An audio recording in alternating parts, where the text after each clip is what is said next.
In 1960s America, television was a one-way signal beamed from only 3 major networks into almost every home. For artist Nam June Paik, this situation called for disruption. Paik loved taking things apart and reassembling them in a very personal way. He is considered the first video artist who used the television image and the equipment itself as raw material for works that both celebrate and critique an increasingly technological culture. The San Francisco Museum of Modern Art is the U.S. venue for a major retrospective of Paik's 5 decades of creative output, work that in many ways predicted the digital world we live in now. He sort of grew up as an artist, if you will, in the late 50s, early 60s, and attacking television was of prime importance.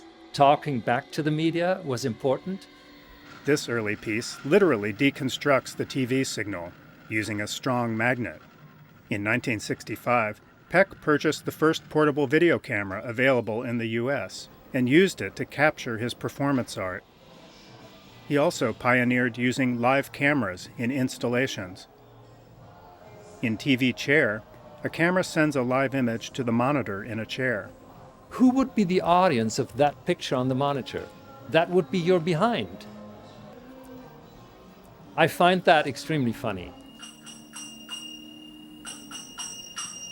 A lot of the Zen Buddhism was interesting to see, tied together in kind of dynamic ways with his Western background as well.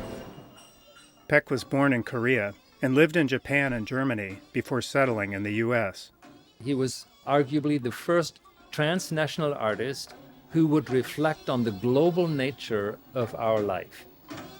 Paik collaborated with avant-garde artists as well as pop musicians, and most famously with a classically trained cellist for whom he built a TV cello.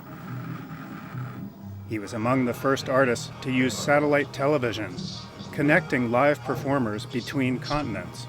Paik was famous for coining the phrase electronic superhighway in the mid-70s as an early vision of an internet where Nam June Paik could have his own TV channel. And he would envision multiplicities of voices. What would Paik, who died in 2006, have made of today's connected world? I think he would have seen it as a great opportunity to really make the world one community, one global village. Matt Dibble for VOA News, San Francisco.